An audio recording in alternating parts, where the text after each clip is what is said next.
Hi masters, మరియు మీకోసం ఛానల్కి స్వాగతం సుస్వాగతం. ముందుగా మన జగద్గురువైన బ్రహ్మర్షి పితామహ పత్రిజీ గారికి, మన గురుమాతకి నా ఆత్మ ప్రణామాలు మాస్టర్స్.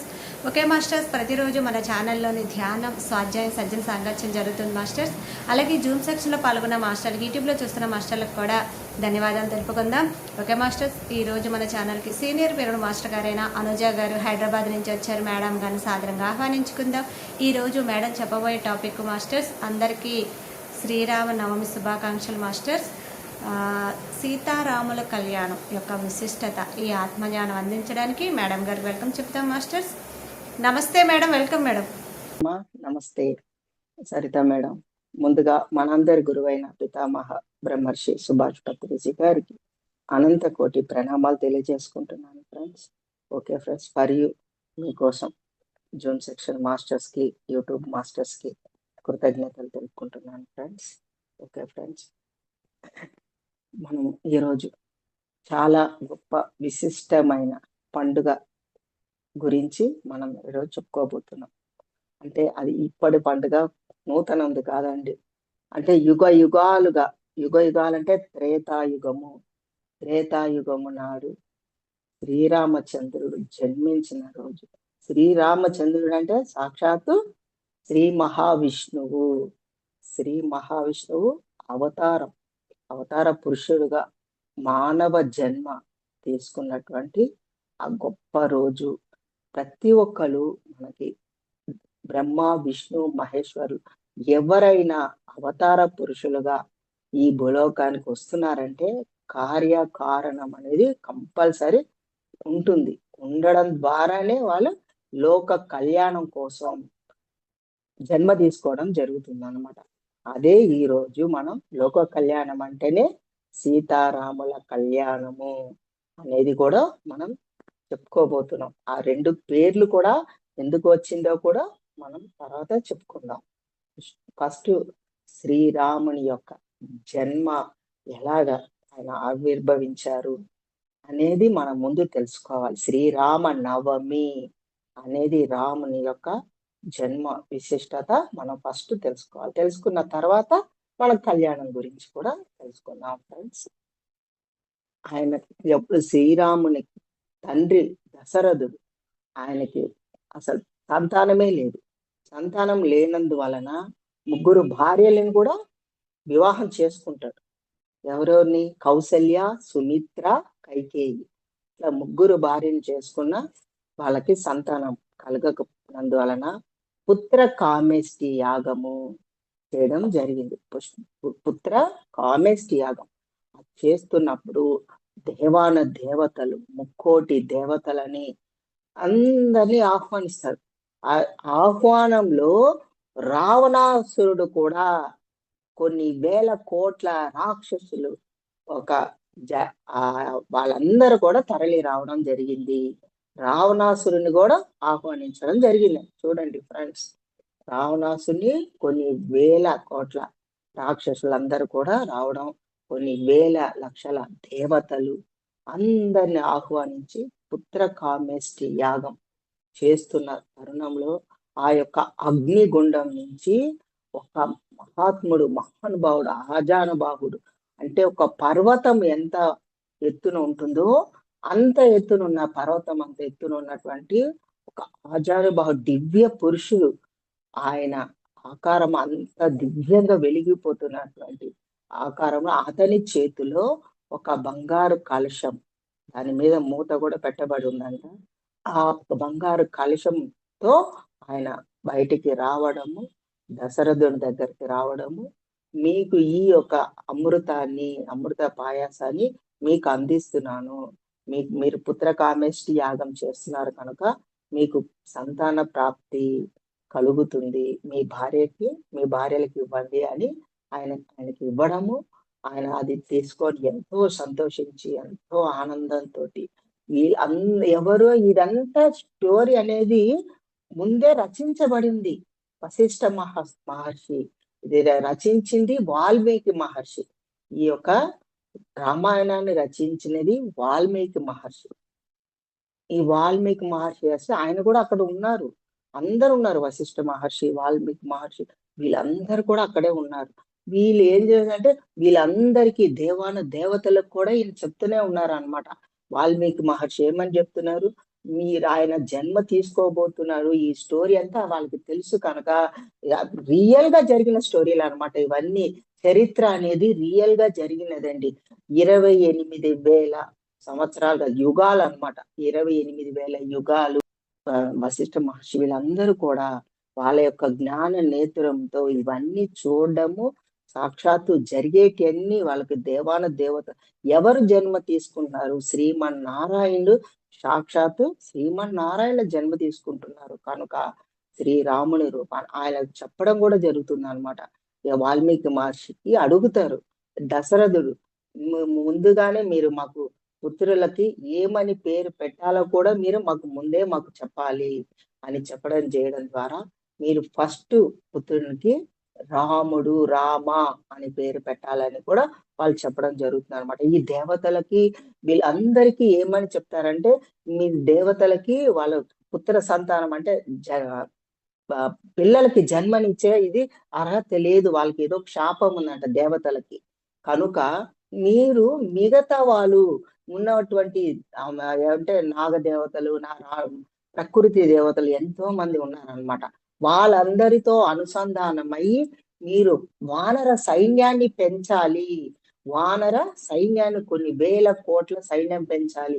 ఎందుకంటే శ్రీరామునికి ఆయన ఎంత ఉండాలన్నమాట, సైన్యం లాగా ఉండడానికి ఇవన్నీ చెప్తారనమాట. కొన్ని వేల మంది లక్షల మంది వానర సైన్యము పెంచాలని దేవుళ్ళకి దేవతల యొక్క ఎనర్జీస్ పంచబడాలి, ప్రకృతికి ఎనర్జీ పంచబడాలని ఇవన్నీ చెప్పడం చేయడము.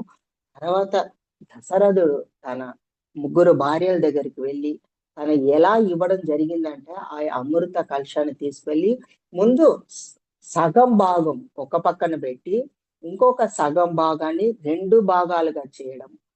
2 భాగాలుగా చేసి ఫస్ట్ భార్యకి ఫస్ట్ భార్య కౌసల్యకి సగం భాగం ఆ యొక్క అమృతాన్ని ఇవ్వడం జరుగుతుంది, తనని స్వీకరించమని.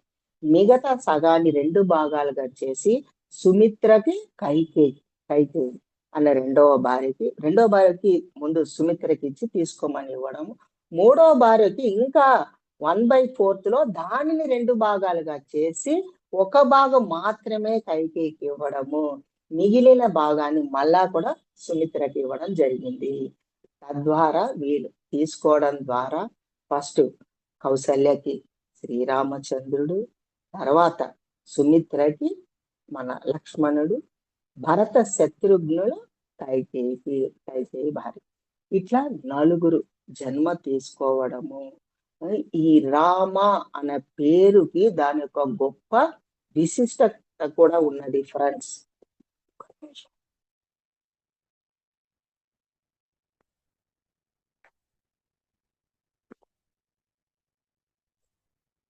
రామాయణ విశిష్టతకి వాల్మీకి మహర్షి అక్కడ పంచాక్షరి అన్న మంత్రంలో అష్టాదశ పంచాక్షరి అన్న మంత్రంలో ఒక బీజాక్షరము, పంచాక్షరి అనే ఒక మంత్రంలో ఒక బీజాక్షరం. ఆ 2 బీజాక్షరాలు ఏమి ఒత్తులు లేకుండా పలికేలాగా అందరు సర్వ మానవులు పలికే విధంగా, సామాన్యులు కూడా పలికే విధంగా ఉండాలి అని ఆ పేరులో రామ అనేది 2 అక్షరాలు మాత్రమే తీసుకుంటారు. అష్టాక్షరి పంచాక్షరి ఆ 2 మంత్ర వాటిలలో 2 అక్షరాలు తీసి ఆ పేరు పెట్టడం జరిగింది. ఆ పేరు ద్వారా ఆ పేరులో రా మా అని 3 అక్షరాలు ఉన్నాయి. రా ప్లస్ ఆ ప్లస్ మా, రా ప్లస్ ఆ ప్లస్ మా, రామ అంటే రా అన్నప్పుడు సూర్యతత్వము, ఆ అన్నప్పుడు అగ్నితత్వము, మా అనేది చంద్రతత్వం. ఈ 3 తత్వాలు కలయికతో కూడుకున్నది రామ అనే మన పేరు అన్నమాట. రాముని పేరు ఏమేంటి ఇది ఇంపార్టెంట్, గుర్తు పెట్టుకోవాలండి. 2 అక్షరాలు రామ అనేది. అది ఎందుకు మనకి ప్రపంచ వ్యాప్తంగా ఇంత గొప్ప నామము అన్నది ఇంకొకటి లేదుగాక లేదుగాక లేదు. అట్లా కొన్ని వేల లక్షల మంది తరించారనమాట. ఆ తరించిన దాని వెనుక ఎంత నిగూఢ రహస్యం ఉన్నది అనేది మనం ప్రతి ఒక్కళ్ళం తెలుసుకోవాలండి. ప్రతి ఒక్కళ్ళం ఏదో శ్రీరామ నవమి అనేసి, దీపావళి అనేసి మనం చిన్న చిన్న పేర్లు పెట్టుకుంటాం అంతే, సంక్రాంతి అనుకొని. అట్లా పేర్లు పెట్టుకొని ఏదో ఇంట్లో పూజలు, స్నానాలు చేసేస్తాము. చక్కగా వండుకుంటాము. ఆ నైవేద్యంగా దేవుడికి పెట్టేస్తాము. అవి మనం తీసేసుకుంటాము. కానీ ఆ లోపల నిగూఢ రహస్యాలు, ఆ చరిత్ర, దానిని మహర్షులు, మహానుభావులు, మహాత్ములు ఎంత దూరదృష్టితో సమస్త మానవాళి తరించడం కోసం. ఇదంతా కూడా సమస్త మానవాళి ఏ నామం అయితే, ఏ మంత్రం అయితే జపిస్తారో వాళ్ళు సమస్తము ధరించడం కోసం, అష్ట ఐశ్వర్యాలతో తులతూగడం కోసం అంత నిగూఢంగా ఉన్నటువంటి అక్షరాలను తీసుకొచ్చి ఆ పేరు రామ అనే 3 అక్షరాలలో ఏమేమిటి, సూర్య భగవానుని యొక్క శక్తి, సూర్యతత్వము, మరియు అగ్నితత్వము, మూడవది చంద్ర భగవాను యొక్క తత్వం. ఈ 3 మన శరీరంలో శారీరకంగా, మానసికంగా అంటే ఏంటి, ముందు సూర్యతత్వం. సూర్యతత్వం అంటే మనకి సూర్యుని యొక్క కిరణాలు, ఆ యొక్క సూర్యుని యొక్క శక్తి, తద్వారానే మన శరీరం నడుస్తుంది. మనం తీసుకున్న ఆహారము, ప్రకృతి, మనం తీసుకునే ఆహారము, పండిన పంటలు అన్ని కూడా సూర్య భగవాను యొక్క ఎనర్జీస్ ద్వారానే అందడము. ఆ ఎనర్జీస్, సూర్యశక్తి, సౌరశక్తి ద్వారానే మన శరీరం కూడా ఇంత అద్భుతంగా డెవలప్ అంటేనే సప్త ధాతువులు తయారవడము, రక్త, మాంసం, ఎముక, మజ్జ, కొవ్వు, మేధస్సు, శుక్ల శోణితము. మనకి ఈ సూర్య కిరణాలు, సూర్యుని యొక్క కిరణాలేదో సూర్యశక్తి, సౌరశక్తి ద్వారా మన శరీరంలో ఎన్ని మార్పులు జరుగుతున్నాయో చూడండి. ఇవన్నీ మార్పులకి కారణము ఎట్లా, తీసుకున్న ఆహారం ద్వారా, సూర్యుని శక్తి తీసుకున్న ఆహారం ద్వారా రక్తము, మాంసము, ఎముక, మజ్జ, మేధస్సు, కొవ్వు, శుక్ల శోణితము, ఇట్లా శుక్ల శోణితం వరకు అంత గొప్ప శక్తి సూర్యుని యొక్క శక్తి, సౌరశక్తి. రెండవది అగ్నితత్వం. ఆ అగ్నితత్వము మన దేహంలో ఉన్నందువలనే టోటల్ శరీరము అన్ని భాగాలు అద్భుతంగా వర్క్ చేస్తున్నాయి అన్నమాట. అద్భుతంగా మనం వర్క్ చేస్తున్నాము అంటే మనం కాదని, మన ప్రమేయం లేకుండా మనం ఏనాడు ఎక్కడ ఏమి ఎట్లా చెయ్యి లోపల పెట్టి ముట్టడం కానీ, అంటడం కానీ ఏమి చేయట్లేదు. అందరికీ తెలిసిన విషయమే. మనం తీసుకున్న ఆహారం లోపలికి పంపిస్తున్నాము. అది ఎట్లా జీర్ణం అవుతుంది, రసంగా మారుతుంది, రక్తంగా మారుతుంది. ఇట్లా టోటల్ శరీరానికి 2,72,000 నాడులకు ఎలా వెళుతుంది. ఇవన్నీ ఒక మెరాకిల్స్ జరుగుతున్నట్టుగా. అంటే మన దేహము ఒక ఫ్యాక్టరీ, అంటే కర్మాగారం. అంత పెద్ద కర్మాగారం నిర్మితమై ఉన్నది మన లోపల. అంతా నడిపించే శక్తి అగ్నితత్వము. ఈ అగ్నితత్వం ద్వారానే ఈ ప్రాసెస్ అంతా జరుగుతుంది. మరియు చంద్రుని తత్వము, చంద్రుని యొక్క కళల ద్వారా, ఆ శక్తి ద్వారానే మన మానసిక స్థితి, మనం ఏ విధంగా జీవిస్తున్నామో, మన ఆలోచన విధానం పాజిటివ్ గా, నెగటివ్ గా ఉన్నదా, ఆ యొక్క థింకింగ్ కి ఆ ప్రశాంతతనిచ్చేది మన మనసుకి ఆ చంద్రతత్వం అన్నమాట. చంద్రుని యొక్క శక్తి, ఆ చంద్రతత్వం ఉన్నందువల్లే మనము ప్రశాంతంగా, ఎంత ఏమి జరిగినా, కుటుంబంలో ఎటువంటి విషయాలు, ఎటువంటి సంఘటనలు జరిగినా అంత ప్రశాంతంగా మనం ఉండగలుగుతున్నాం. ఆ క్షణంలో ఉంటది ఎవరికైనా, చెప్పు మర్చిపోవడము, మళ్ళా మనం యథాస్థితికి రావడము, ఇవన్నీ జరుగుతున్నాయి. కామన్ గా అందరికీ తెలిసిన విషయమే. ఇదంతా ఏ శక్తి ద్వారా, చంద్రుని శక్తి ద్వారా. ఈ 3 శక్తిని కలయిక రామ.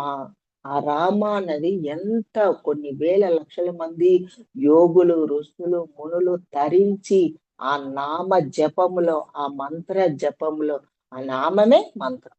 నామమే మంత్రము.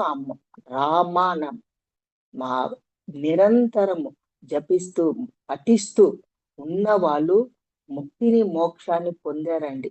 లోక కళ్యాణం కోసం ఎంతో మంది ఎన్నో వర్కులు చేయడాలు కూడా జరిగినాయి. మన అందరికీ చాలా మట్టుకు అందరికీ మనకు తెలుసు. ఆ రామనామము రమ్యమైనది రామనామమై ఆ రామనామంలో ధరించిన వాళ్ళు ముక్తిని మోక్షాన్ని పొందిన వాళ్ళు కొన్ని వేల మంది లక్షల మంది కూడా ఉన్నారు. కనుక ఈ విధంగా ఆ రాముడు జన్మ తీసుకోవడము, ఆయన ఆ పేరు పెట్టడము, ఆ తర్వాత ఆయన వానప్రస్థాశ్రమంకి వెళ్ళడము, మరియు అక్కడ మన వశిష్ఠ మహర్షి రావడము, ఆయన తీసుకొని వెళ్ళడము, ఏ దేనికి ఆయా తన ఒక యజ్ఞం తలపెట్టారనమాట. శ్రీరామచంద్రుడి దశరథుని దగ్గరికి వెళ్ళి, దశరథ నీవు నీ కుమారుని నాతో పంపించు, నేను ఒక యజ్ఞం తలపెట్టాను. ఆ యజ్ఞానికి ఇట్లా నెగటివ్ ఎనర్జీస్ అంతా రాకుండా మన పాజిటివ్ ఎనర్జీస్ తోనే మనం లోక కళ్యాణం కోసం చేసే యజ్ఞం ఇది. కనుక నీ పుత్రుని నాతో పంపించు అని చెప్పడం ద్వారా ఆయన ముందు సంశయం చేసి తర్వాత లేదు లేదు సాక్షాత్తు ఆయన గురువు అంటేనే దైవం, గురువు దైవంతో సమానమని ఓకే చెప్పడము, శ్రీరామచంద్రుని తనతో పంపించడము, ఇవన్నీ కూడా జరగడం. అక్కడికి వెళ్ళిన తర్వాత అక్కడ వచ్చిన నెగటివ్ సోల్స్ అనుకోండి, రాక్షసులే అనుకోండి, అవన్నీ యజ్ఞాలు యాగాల్ని ధ్వంసం చేయడానికి రెడీగా వాటర్ పోయడము, అగ్నిని ప్రజ్వలింపజేయడము, ఎన్నో నెగటివ్ గా చేస్తుంటే అవన్నిటికీ శ్రీరామచంద్రుడు ఆయన ఒక మనోబలంతో ఆ సంకల్ప శక్తితో ఆయన చేతిలో ఉన్నటువంటి బాణాలతోటి ఆ సంధించడము, ఆ నెగటివ్స్ అన్నిటినీ పంపించి వేయడము, లోక కళ్యాణం కోసం ధ్యానం అనే యజ్ఞము, ఆ యజ్ఞము యాగము సత్ఫలితాలు ఇవ్వడము, అన్ని అద్భుతంగా జరగడము, ఇవన్నీ కూడా ఆయన ద్వారానే జరిగినాయి. రామచంద్రుని ద్వారానే జరగడం. ఈ విధంగా తనని శ్రీరామచంద్రుని ఎక్కడికి తీసుకెళ్లాలనుకుంటాడు? మన సీతా దేవత అంటే మన శివుని యొక్క ధనుస్సు విల్లును పెట్టి సీతకి పరిణయం చేయడానికి అందరికి పంపిస్తారనమాట. ప్రతి ఒక్కరికి అక్కడ ఉన్న రాజ్యాలలో ఉన్న రాజులకి అందరికి ఆహ్వానం పంపిస్తారనమాట. సీతా పరిణయము అందరూ రావాల్సిందిగా ఉన్నది. దానికి శివ ధనస్సు ఆయన శివ పరమాత్మని ఆయనకి అందించినటువంటి శివ ధనస్సు. ముందుగా మనము సీతాదేవి గురించి మనం కొద్దిగా తెలుసుకుందాం. సీతామాత ఎలాగా జన్మ తీసుకున్నారు అంటే రాముని యొక్క జన్మ తెలుసుకున్నాము ఫ్రెండ్స్. సీతామాత యొక్క జన్మ, ఆయన తండ్రి ఒక సీత యొక్క తండ్రి వ్యవసాయం చేస్తున్నాడు అనమాట.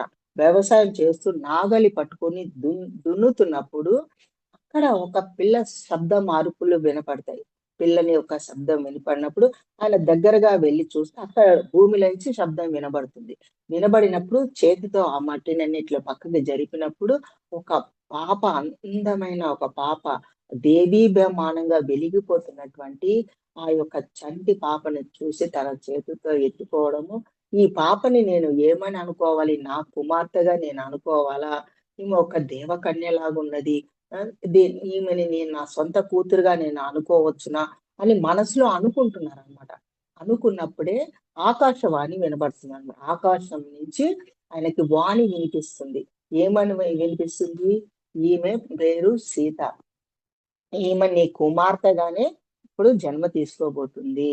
ఆమె సాక్షాత్తు లక్ష్మీదేవి అంశ, ఆమె సాక్షాత్తు లక్ష్మీదేవి అంశ మీ ఇంట్లో జన్మ తీసుకోబోతుంది. ఆమె పేరు సీత. పెట్టడం కూడా ఆ లోక కళ్యాణం కోసం ఆకాశవాణి నుంచే ఆ పేరు కూడా రావడం జరిగింది.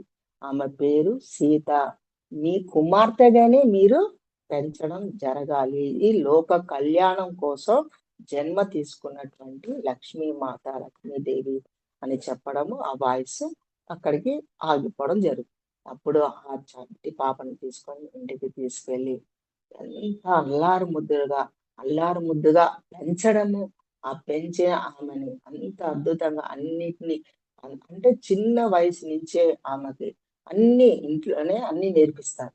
నేర్పించి చిన్న వయసే 6 ఏళ్ల వయసు. ఆమెది అప్పుడు 6 ఏళ్ల వయసు. ఆమె అక్కడ శ్రీరామచంద్రునికి 13 ఏళ్ల వయసు. శ్రీరామచంద్రునికి 13 ఏళ్ల వయసన్నమాట.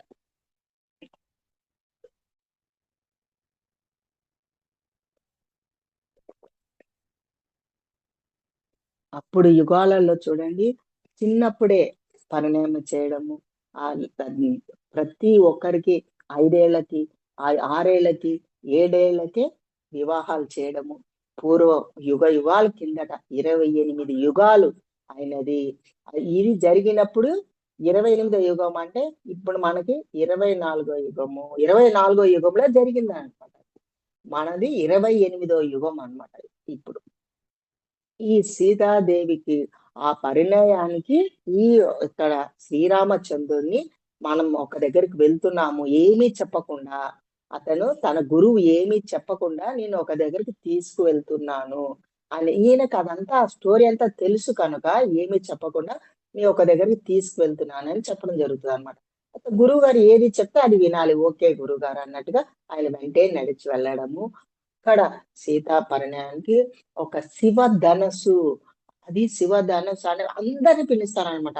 కొన్ని వేల మంది రాక్షసులు, దేవతలు, కిన్నరులు, కింపురుషులు, యక్షులు, గంధర్వులు అట్లా అందరూ వస్తారనమాట. అందరూ అందరూ అంటే పరిణయం ఉంది. మేము చూస్తాము, మేము కూడా అందులో పాల్గొంటాము. ప్రతి ఒక్కరు పాల్గొనడానికి రెడీగానే ఉంటారన్నమాట. పాల్గొంటామని రెడీగా ఉండే ఆ శివ ధనస్సు పెడితే చాలా మంది ఎంతమంది ప్రయత్నం చేసినా దాన్ని చుక్కంతా కూడా కదలడం చేయలేరు. కదలికలు జరపలేకపోయారన్నమాట. కదలికలు జరపలేకపోవడము, ఇవన్నిటిని చూస్తూ మన రాముడు కూడా చూస్తున్నాడు. కానీ గురువు నాకు చెప్పనంత వరకు నేను ఏ మాట ప్రస్తావం బయటికి రానివ్వనని ఆయన మనసులో అనుకున్నాడు. కానీ తన గురువు అంటాడనమాట, నువ్వు కూడా వెళ్ళి ప్రయత్నం చెయ్యి అని అంటే, అప్పుడు నమస్కరించి దగ్గరికి వెళ్ళి శివధనుసుకి నమస్కారం చేసి తన ఒక చెయ్యి ఇట్లా పెట్టి పట్టుకోగానే అది పైకి లేవడం జరుగుతుంది. అంత పైకి లేవడము, శివ ధనుసుని ఎక్కిపెట్టి అట్లా వంచి బాణం వేస్తారు చూడండి, దానికి వంచాలన్నమాట. అట్లా వంచినప్పుడు రెండుగా విరిగిపోతుంది అనమాట. ఆ శివధనుసే రెండుగా విరిగిపోతుంది. అప్పుడు సీతాదేవి తన తండ్రి అంతా ఆశ్చర్యపోతాడనమాట. ఇది సామాన్యుడు కాడు, ఇక్కడ వచ్చిన అతను సామాన్యుడు కాదు. ఈయన లోక కళ్యాణం కోసం వచ్చినటువంటి లోక కళ్యాణం అంటే మానవ జన్మలో ఉన్నటువంటి అవతార పురుషుడు. మానవ జన్మలో ఉన్నటువంటి అవతార పురుషుడాన్ని ఆయన గ్రహించి సీతాదేవికి ఆమె సాక్షాత్తు లక్ష్మీదేవి యొక్క అంశ కనుక ఇక్కడ కూడా ఒక దేవుళ్ళ యొక్క అంశనే ఉంటది. మానవ జన్మలో వచ్చిన అవతార పురుషుడు, కారణ జన్ముడు అని తెలుసుకొని ఆయన అక్కడి నుంచి ఆయనని దగ్గరకు తీసుకోవడము, ఆయన గురువు గారితో మాట్లాడడము, ఇవన్నీ చెప్తే అప్పుడు చెప్తారనమాట. ఇదంతా కూడా చెప్తారు. గతంలో ఇదంతా కూడా చెప్తారు. అంటే ఈయన శ్రీ మహావిష్ణువు యొక్క అంశ, శ్రీ మహావిష్ణువు యొక్క అవతారము, 7వ అవతారము. శ్రీరామచంద్రుడు 7వ అవతారం అండి మనకి. అందువల్ల ఆయన అదంతా కూడా గురువు గారు అతని దగ్గర చెప్పడం జరుగుతుంది అనమాట. శ్రీరామచంద్రుడు 7వ అవతారము అంటే శ్రీ మహావిష్ణువే సాక్షాత్తు కనుక మీరు ఎట్టి విషయంలో సంశయం అవసరం లేదు అని సీతామాతకు మన శ్రీరామచంద్రునికి అద్భుతంగా కళ్యాణం చేయడం అది జరుగుతుంది. ఇక్కడ ఎందుకు కళ్యాణం అంటే శ్రీరామ నవమి రోజు అనేది చైత్ర మాసము, శుద్ధ చైత్ర నవమి, చైత్ర మాసము శుద్ధ నవమి రోజు శ్రీరాముని జన్మదినము రోజు సీతా కళ్యాణము, సీతారాముల కళ్యాణము ఎందుకు మనం ప్రస్తావించుకోవడం, ఎందుకు ఆ రోజే జరుగుతుంది, జరిపించుకుంటున్నారు. చాలా మంది సీతారాముల కళ్యాణం చేస్తారండి. రేపు పండుగ అన్నమాట. సీతారాముల కళ్యాణము శ్రీరామ నవమి అనేది రేపు. అది మధ్యాహ్నము 12 గంటల దగ్గర ఆ సమయంలో కళ్యాణం చేస్తారనమాట. రేపు మధ్యాహ్నం దగ్గర దగ్గర 12 గంటల దగ్గర నుంచి సీతారాముల కళ్యాణం చేయడం జరుగుతుంది. అదే జన్మదినం రోజు, ఆయన పుట్టినరోజు జన్మదినం రోజు మళ్ళా సీతారాముల కళ్యాణం కూడా ఎందుకు చేసుకుంటున్నారు, ఒకే రోజు ఎందుకు చేస్తున్నారంటే, సీత అంటే ప్రకృతి, ప్రకృతి మాత. సీత అంటే ప్రకృతి. అదే రాముడు అంటే పురుషతత్వము, పురుషుడు. రాముడు అంటే పురుషుడు. పురుషుడు అంటే చైతన్యం. ఆయన ఒక మహా చైతన్యము. ఆ చైతన్యానికి పురుషుడు అని పేరు పెట్టడం జరిగిందనమాట. పురుషతత్వము, పురుషతత్వము మరియు చైతన్య ప్రకృతి, ప్రకృతి శ్రీతత్వము. శ్రీతత్వమే సీతామాత అన్నమాట. సీతామాత శ్రీతత్వము, పురుషతత్వము రెండు అనుసంధానమై ఉండాలి. ఇప్పుడు లోక కళ్యాణం కోసం ప్రకృతి పురుషతత్వము అంటే చైతన్యము, శక్తి, శివశక్తులు కలయిక. దాని పేరు కూడా శివశక్తుల కలయిక, సీతారాముల కలయిక. దానిని లోక కళ్యాణం కోసం, లోక కళ్యాణం కోసం చేసినటువంటి కార్యం అన్నమాట అది. అంతేగాని సామాన్య మానవుల్లాగా మనం చేసుకుంటున్న వివాహాల లాగా మనం చేసుకునే వివాహము స్త్రీ పురుషుల కలయిక గురించి కాదు ఫ్రెండ్స్. చైతన్యము అంటే ఏంటి, మన పురుషుడు శక్తి, చైతన్యము ప్రకృతి, ఆ రెండు మమేకమై ఉన్నందువలనే మనకి లోక కళ్యాణము అన్ని జరుగుతాయి అన్నమాట. విశ్వకార్యము ఇదంతా కూడా విశ్వకార్యం జరిపించడం కోసమే. కనుక ఈ యొక్క సీతారాముల కళ్యాణం అనేది మనం కూడా ఎప్పుడు నిజంగానే మన మానవులు అందరూ కూడా ప్రతి ఒక్కరు స్త్రీలు పురుషుడు శ్రీతత్వము పురుషతత్వము కలయిక ద్వారానే దానినే మనకి కూడా వివాహము అనే పేరు పెట్టుకోవడం జరిగింది ఫ్రెండ్స్. వివాహం అనే పేరు పెట్టుకోవడం అంటే మన దేహంలో ఇప్పుడు దానిని మనం ఎలా తీసుకోవాలి అంటే, మన ప్రతి ఒక్క దేహంలో స్త్రీతత్వము పురుషతత్వము ఉంటుంది, అర్ధనారీష తత్వం ఉంటుంది. అంటే పురుషుల్లో కూడా అర్ధనారీష తత్వం, స్త్రీ పురుషుల తత్వము ఉంటుంది. ఆ రెండు కలయిక ఉండడము మరియు మనం ఆ రెండు వివాహం చేయడం ద్వారా శ్రీ శక్తి మమేక అవడం ద్వారా లోక కళ్యాణం జరుగుతుంది. అంటే వాళ్ళ ఒక స్త్రీ పురుషుడు కలయిక ద్వారా మూడవ శక్తి అంటే ప్రతి సృష్టి జరగడం జరుగుతుంది. ప్రతి సృష్టి జరుగుతూ ఉండాలి అన్నమాట. అంటే ఇప్పుడు మీరు తెలుసుకోవాల్సింది అంటే, సృష్టికర్త బ్రహ్మ విష్ణు మహేశ్వరులు మనలోనే ఉన్నారు. సృష్టికర్త బ్రహ్మ, స్థితికర్త శ్రీ మహావిష్ణువు, లయకారకుడు శివ పరమాత్మ శివుడు. సృష్టి స్థితి లయ కారకులము మనమే. సృష్టికర్తలము, స్థితికర్తలము, లయ కారకులము మనమే. మనమే ప్రతి ఒక్కరు సాక్షాత్తు భగవంతులే, సాక్షాత్తులు దేవతలే, దేవుళ్ళమే. కనుకని ఆ బ్రహ్మ విష్ణు మహేశ్వరుల పేర్ల యొక్క శక్తి మనలో ఉన్నది. 33 కోట్ల దేవతలు, ప్రకృతి దేవతలు మనలో ఉన్నారు, కొలువై ఉన్నారు. మనలో ప్రకృతి దేవతలు మనలో కొలువై ఉన్నారు. శ్రీ మహా అంటే మూలాధార నిలయ బ్రహ్మ గ్రంథి విభేదిని అంటే మూలాధార చక్రము ఎప్పుడైతే హీలింగ్ ప్రాసెస్ ఎప్పుడైతే జరుగుతుందో, అంటే మూలాధార చక్రము బ్యాలెన్స్ ఏర్పడుతుందో, అక్కడున్న నెగటివ్ ఎనర్జీ క్లీనింగ్ ప్రాసెస్ జరిగినప్పుడు, శుద్ధి జరిగినప్పుడు మూలాధార నిలయ బ్రహ్మ గ్రంథి విభేదిని, బ్రహ్మ గ్రంథి ఛేదించబడుతుంది. అక్కడ ఉన్నటువంటి గ్రంథులు, మన దేహంలో ఎన్నో గ్రంథులు ఉంటాయండి, ఎన్నో నాడుల కలయిక, ఎన్నో నాడుల గ్రంథులు. ఆ గ్రంథులన్నీ కూడా రిలీజ్ అవుతూ ఉంటాయి. ఎప్పుడెప్పుడు రిలీజ్ అవుతూ ఉంటాయి? మనలో భావాలు మారుతున్నప్పుడు, ఒక్కొక్కరిలో ఒక్కొక్క భావం మారుతూ ఉంటుంది. కొందరికి కోపము, కొందరికి విసుగు, కొందరికి ప్రేమ తత్వము, కరుణ, దయ, అన్కండిషన్ లవ్, క్షమా గుణము, నిస్వార్థ సేవ, ఇట్లాంటి మనం ఎప్పుడైతే భావన చేసుకుంటామో మనలో, అప్పుడు అటువంటి గ్రంథులు రిలీజ్ అవుతూ ఉంటాయి అన్నమాట. దానినే ఇంగ్లీష్ లో గ్లాన్స్ అంటారనమాట. ఆ గ్లాన్స్ రిలీజ్ అవుతూ ఉంటాయి. ఒక్కొక్క భావనకి ఒక్కొక్క గ్రంథి ఓపెన్ అవ్వడం, రిలీజ్ అవ్వడం జరుగుతూ ఉంటుంది ఫ్రెండ్స్. ఇట్లాగా మనం నిద్ర పోవాలనుకుంటుంది, నిద్ర పోవాలంటే మన నిద్ర రావాలంటే ఆ డోపమిన్ అనే ఒక గ్రంథి రిలీజ్ అవ్వడము, డోపమిన్ అనే ఒక గ్రంథి మన బ్రెయిన్ లో ఉన్నటువంటి గ్రంథి రిలీజ్ అవుతుంది. తద్వారానే మనం ఆ యొక్క నిద్రలోకి జారుకోవడం జరుగుతుంది. అట్లాగా ఎన్నో గ్రంథులు అన్నమాట. ఒక్కొక్క దానికి ఒక్కొక్క గ్రంథి రిలీజ్ అవుతూ ఉంటుంది.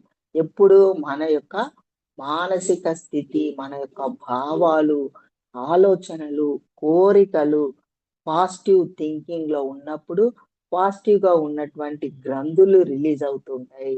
అదే కోపము, భయము, భయాందోళన, ఇప్పుడు ఒక పాము మన ఎదురుగా వచ్చింది అనుకోండి, ఆ పామును చూసి మనం భయపడిపోతాం. ఆ భయపడిపోయినప్పుడు ఆ భయానికి సంబంధించిన గ్రంథి లిక్విడ్ రిలీజ్ అయిపోతుంది అనమాట. భయాందోళనకి చెందినటువంటి గ్రంథి ఇమ్మీడియట్ గా రిలీజ్ అయిపోగానే అక్కడి నుంచి ఒక్క దుంకు దుంకి పరిగెడతారు. మనం ఎంత శరీరంలో ఆ పెద్ద ఏజ్ వాళ్ళు కూడా ఆ టైంలో పరిగెత్తడం జరుగుతుంది. ఎక్కడైనా ఒక పులి శబ్దము, ఒక ఎలుకబంటి శబ్దము ఎక్కడి నుంచైనా మనం వినబడంగానే అక్కడ భయాందోళన ఏర్పడంగానే అక్కడి నుంచి ఒక జంపు పరిగెత్తడం జరుగుతుంది. ఎటు పరిగెడుతున్నామంటే మనలో ఉన్నటువంటి ఆ గ్రంథి అనేది రిలీజ్ అవ్వడం ద్వారా, ఆ రిలీజ్ అయిన దాన్ని మనకి ఆ యాక్టివ్నెస్ వచ్చేస్తుంది అనమాట. మళ్ళీ ఆ తర్వాత ఆ యాక్టివ్నెస్ ఉండదు చూడండి. మనము కాలు తీసి కాలు పెట్టి పరిగెత్తలేము, ఏమి చేయలేము. ఆ టైంలో ఆ గ్రంథులు రిలీజ్ అవ్వడం ద్వారా మనకి ఈ దేహంలో ఇట్లాంటి దేవతా శక్తులు, 33 కోట్ల దేవతలు, బ్రహ్మ విష్ణు మహేశ్వరులు, త్రిమాతలు, లక్ష్మీదేవి, సరస్వతి మాత, ఆ పార్వతీ మాత శక్తి, ఇవన్నీ మనలోనే ఉన్నాయి. అప్పుడు ఆ గ్రంథి రిలీజ్ అవుతుంది. బ్రహ్మ గ్రంథి రిలీజ్ అయిందంటే ఏంటి అర్థం? సృష్టికర్త మనమే. అప్పుడు సృష్టించగలుగుతాం, అనుకున్నవి సృష్టిస్తూ ఉంటాం అన్నమాట. అట్లా మన ద్వారా ప్రతి సృష్టి జరుగుతూ ఉంటుంది. లోక కళ్యాణం కోసం ప్రతి సృష్టి చేస్తూనే ఉంటుంది. ఏవైనా ఎటువంటి కార్యాలైనా, కొత్త కొత్త కార్యాలను, కొత్త కొత్త విషయాలను మనం ఆలోచించగలుగుతాము. ఆలోచించడమే కాదు, సృష్టించగలుగుతాము. సృష్టించిన దాన్ని అమలు పరచగలుగుతాం అన్నమాట. ఆ బ్రహ్మ గ్రంథి రిలీజ్ అయినప్పుడు ఇవి జరుగుతాయి అన్నమాట. మనం అనుకున్నవి, ఆలోచించినవి, దాన్ని మనం సృష్టించగలుగుతాము, అమలు చేస్తాము. అది లోక కళ్యాణం కోసం మనం ఉపయోగించుకుంటాము. అట్లా మణిపూర రుదిత విష్ణు గ్రంథి విభేదిని, మణిపూర రుదిత విష్ణు గ్రంథి విభేదిని. విష్ణు గ్రంథి అంటే శ్రీ మహావిష్ణు యొక్క శక్తి. మన ఒక జీర్ణకోశం దగ్గర, జఠరాగ్ని ఉంటుంది జీర్ణకోశంలో. అక్కడ మనకి మణిపూరక చక్రము క్లీనింగ్, హీలింగ్ ప్రాసెస్ జరిగినప్పుడు శ్రీ మహావిష్ణు యొక్క శక్తి ప్లస్ లక్ష్మీ మాత యొక్క శక్తి, లక్ష్మి ప్లస్ శ్రీ మహావిష్ణువు ఇద్దరి యొక్క శక్తి మనకి యాక్టివ్నెస్ వచ్చేస్తుంది. మూలాధారం కాకుండా మణిపూరక చక్రం, మూడవది మణిపూరక చక్రం క్లీనింగ్, హీలింగ్ ప్రాసెస్ అయినప్పుడు గుర్తుపెట్టుకోండి ఫ్రెండ్స్, అది సమత్వంలో బ్యాలెన్స్ వచ్చినప్పుడు అది మనకి ఏ చక్రం, ఏది గ్రంథి విభేదిని? విష్ణు గ్రంథి విభేదిని. విష్ణు గ్రంథి ఛేదించబడుతుంది కనుక అక్కడ లక్ష్మీదేవి తాండవిస్తుంది.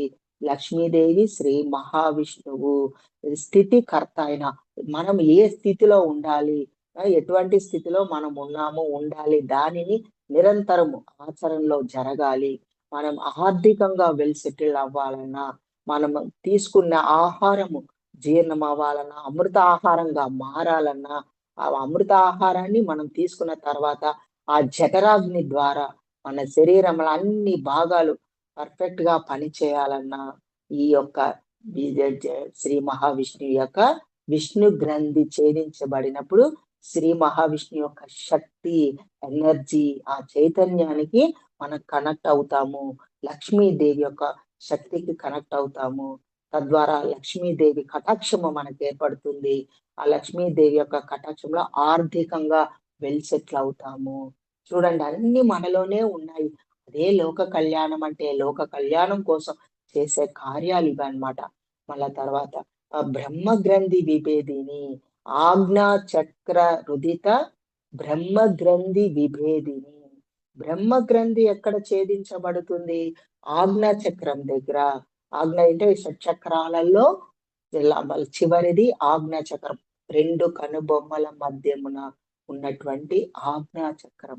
ఆ ఆజ్ఞా చక్రము క్లీనింగ్, హీలింగ్ ప్రాసెస్ జరిగినప్పుడు అక్కడ ఆ గ్రంథి శ్రీ మహావిష్ణువుది, శ్రీ శివ పరమాత్మ యొక్క గ్రంథి, ఆ విష్ణు గ్రంథిగా శివ గ్రంథి ఛేదించబడుతుంది. శివ గ్రంథి ఛేదించబడుతుంది. తద్వారా మనలో లోక కళ్యాణం కోసం జరిగే విషయాలు ఏంటంటే, ప్రాపంచిక విషయాలన్నిటినీ మనం కనుమరుగవుతూ వస్తాయన్నమాట. అంటే కనబడే వస్తువుల మీద, కనబడే పదార్థాల మీద, కనబడే వ్యక్తుల మీద ఆసక్తి వెళ్ళిపోతుంది ఫ్రెండ్స్. ఆజ్ఞా చక్రం ఓపెన్ అయ్యింది, రిలీజ్ అయింది. ఆజ్ఞా చక్రంలో గ్రంథి రిలీజ్ అయింది అనుకోండి, శివ గ్రంథి, రుద్ర గ్రంథి రిలీజ్ అయిందంటే మనకి వీటన్నిటి మీద వెళ్ళిపోతుంది, వైరాగ్యం ఏర్పడుతుంది. అంటే శివునికి ఎలాగ వైరాగ్యం ఏర్పడిందో ఆ విధంగా మనకి కూడా వైరాగ్యం ఏర్పడుతుంది. ఏ విధంగా వైరాగ్యము? ఈ కనబడే దేహము నేను కాదు, ఈ కనబడే దేహము పంచభూతాలతో కూడుకున్నది. ఈ దేహాన్ని నడిపించే శక్తి, ఆ చైతన్యమే నేను, ఆ చైతన్యమే నేను, ఆ పరమాత్మ శక్తి నేను, ఆత్మ చైతన్య శక్తి నేను అన్న యొక్క అనుభవము, అనుభూతి చెందడము, పొందడము, అనుభవమే జ్ఞానంగా మారుతుంది ఫ్రెండ్స్. ఎవరికైతే ఆజ్ఞా చక్రం ఓపెన్ అవుతే ఈ జ్ఞానం నిరంతరం వాళ్ళకి మననం జరుగుతూ ఉంటుంది. మనలో మననం జరుగుతూ ఉంటుంది. నేను ఈ దేహం కాదు, నేను ఒక ఆత్మ చైతన్య పదార్థము అనేది ఆ యొక్క రుద్రుని యొక్క శక్తి. ఎట్లాగైతే వైరాగ్యం వస్తుందో ఆ శ్మశాన వాకిట్లో ఆ రుద్రుడు ఎలాగైతే ఉంటాడో, ఎందుకు శ్మశాన వాకిట్లోనే ఉంటాడు ఆయన? ఇది అనిత్యమే, ఈ శరీరము అనిత్యము, అశాశ్వతము, ఎప్పటికైనా నశించేదే అనేది అక్కడ ఆ శ్మశానం దగ్గర చనిపోయిన శరీరాన్ని వదిలిపెట్టిన ఆత్మలు పాప అక్కడ తెలియక భయపడుతూ భయాందోళన చెందుతూ తిరుగుతూ ఉంటాయి. భయపడుతూ భయాందోళన చెందుతూ తిరుగుతూ ఉంటాయి. వాటికి ఈ యొక్క శివుడు అక్కడ ఉండి, నేను ఉన్నాను మీకు, మీరు ఏమీ భయపడని అవసరం లేదు, మిమ్మల్ని మళ్ళా నేను వేరే శరీరంలోకి జన్మ తీసుకుండేలాగా మీకు నేను దగ్గరుండి మీకు అన్ని జరిపిస్తాను. అందుకే ఆయన లయకారకుడు. ఆయన లయకారకుడు. మీరు ఏ విషయంలో మీరు భయపడ అవసరం లేదు, బాధపడ అవసరం లేదు. నేను ఉన్నానని ప్రతి ఒక్కరికి ముందు నుంచే తెలపడానికి, మానవులకి తెలపడానికే ఆయన ఆ మెడలో పుర్రెల మాలలు ధరిస్తాడు. మన శివ పరమాత్మ మెడలో పుర్రెల మాల ధరించడము, పులి చర్మాన్ని ధరించడము, ఒక నాగుపాముని వాసుకిని ఆయన కంఠంలో ధరించడము. ఇవన్నీ ఎందుకు ధరిస్తారంటే మనకి ఒక గుర్తు చిహ్నం. దేనిని చూసి భయపడకండి. ఈ జంతు సామ్రాజ్యాన్ని చూసి భయపడకండి, వృక్ష సామ్రాజ్యం చూసి భయపడకండి. వీటిని మనకి ఏవి చెయ్యవు. దేని చూసి మీరు భయపడ అవసరం లేదు. అంటే 84 లక్షల జీవరాశులలో చివరి జన్మ మానవ జన్మ. మీరందరూ కూడా ఆ జన్మ నుంచి వచ్చిన వాళ్ళే, జంతు జన్మల నుంచి వచ్చిన వాళ్ళే. కనుక ఆ యొక్క ప్రతీక వాటిని చిహ్నంగా ఆయన ధరిస్తారనమాట. శివ పరమాత్మ ధరించి మన మానవులకి వాటిని చూపించడం ద్వారా మనకు ఒక జ్ఞానము, ఆత్మ జ్ఞానం ఏర్పడడం కోసము. ఇదంతా కూడా ఆత్మ జ్ఞానం ఏర్పడడం కోసమే. ప్రాపంచిక విషయాల్లోనే కొట్టుమిట్టాడిపోతున్నారు మానవులందరూ. కనబడే వస్తువుల మీద, విగ్రహాల మీద ఫోటోలు పెట్టుకొని పూజలు చేస్తున్నారు ఫ్రెండ్స్. కరెక్టే, చెయ్యాలి కూడా. ఎందుకంటే రాముడు, కృష్ణుడు అందరూ కూడా ఎలాగా జీవించారు, ధర్మాన్ని ఎలా పాటించారు, సత్యవంతంగా ఎలా ఉన్నారు, లోక కళ్యాణం కోసం సత్యవంతంగా ఎలా జీవించారు, ఎలా ధర్మ ఆచరణ చేశారు, అవన్నీ మనకి తెలవాలంటే వాళ్ళ యొక్క ఆకారము, వాళ్ళ యొక్క రూపము మనకు అవసరం, తప్పనిసరిగా అవసరం ఫ్రెండ్స్. కనుక మనము ఈ రోజు రేపు మన ఆ పూజ చేసుకుంటామంటే ఆ యొక్క రాముణ్ణి మనసులో, ఆయన యొక్క ఆత్మని మన మనసులో అనుకొని ధ్యానించడం చేస్తూ ఉంటాం. ధ్యానించడము ప్లస్ పూజించడము తప్పేమి కాదు.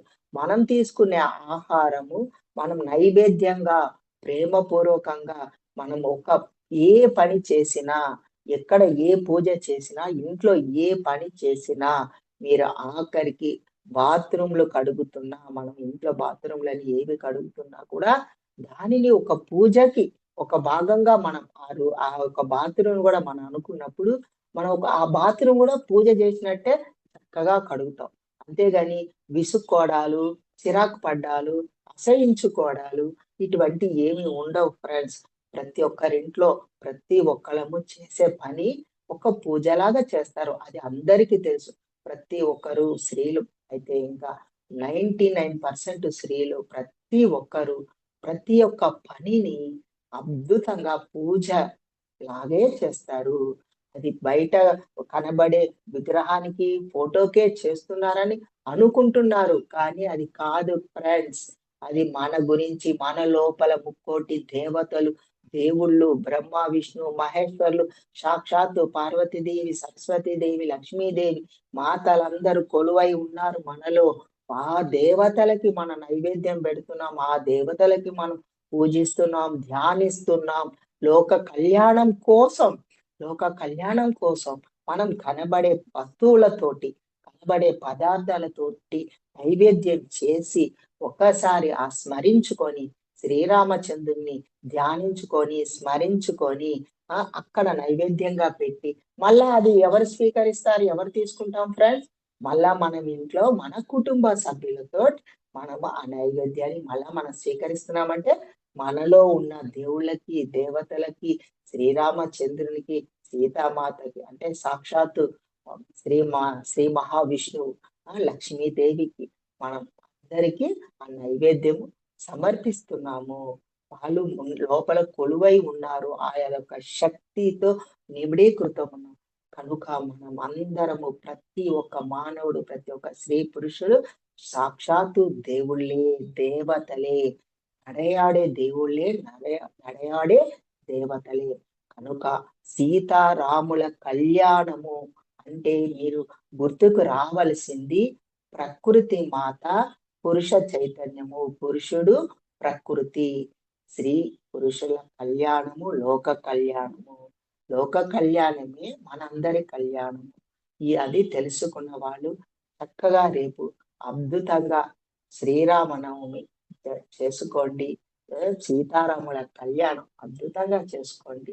సీతారాముల కళ్యాణం అంటే మన కళ్యాణం, మన అందరి కళ్యాణము, మన కళ్యాణంగా భావించి చేసుకోండి. యద్భావం తద్భవతి. మనం ఏదైతే భావన చేస్తామో అదే పొందుతాం.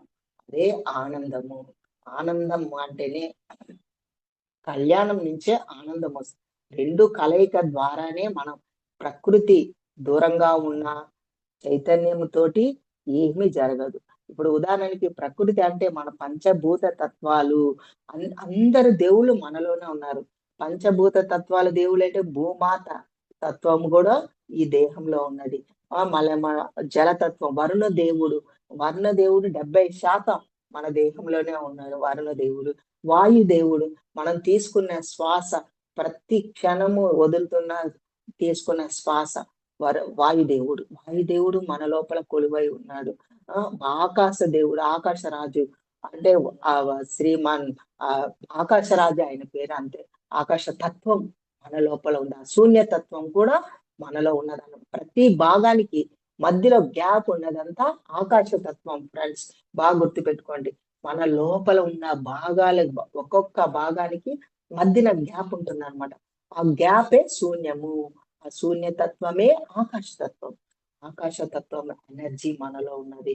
అట్లా పంచభూతాలు మనలో కొలువై ఉన్నాయి. మనం దేనిని బయట వెతుకుతున్నాం ఫ్రెండ్స్? దేనిని బయట వెతకని అవసరమే లేదు. పాపం తెలియని వాళ్ళు, సామాన్య మానవులు బయట ఉన్నదని వెతుకుతున్నారు. బయట ఉన్న దానితోనే పూజిస్తున్నారు, నమస్కరిస్తారు.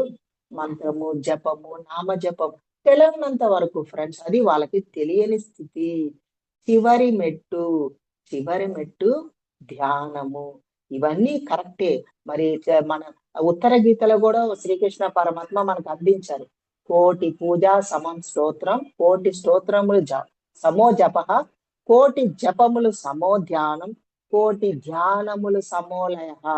కోటి ధ్యానములు సమోలయః. ఇవన్నీ కూడా స్టేజెసే. ఇవన్నీ కూడా మెట్లెక్కడమే. ఇవన్నీ మెట్లు ఎక్కుతూ అందరూ ఆ స్థితికి చేరుకుంటారు ఫ్రెండ్స్. ఆ ధ్యాన స్థితికి చేరుకోవడము, అది మనం తెలుసుకున్న వాళ్ళము, మనం ఆ ధ్యానం చేస్తున్న వాళ్ళము, మనం కూడా మన తెలియని వాళ్ళకి అందరికీ ప్రతి ఒక్కరికి అందించవలసిన బాధ్యత, ఆ యొక్క ధర్మము మన మీద ఆధారపడి ఉంది. ప్రతి ఒక్కళ్ళము ప్రతి ఒక్కరికి అందించే బాధ్యత మనందరి గురువైన పితామహ పత్రిజీ గారు మనకు అందించారు. మనము మన బాధ్యతగా, మన ధర్మంగా మనం కూడా అందరికి అందిద్దాము. అదే లోక కళ్యాణం చేసే భాగంగా మనమందరం చేద్దాం ఫ్రెండ్స్.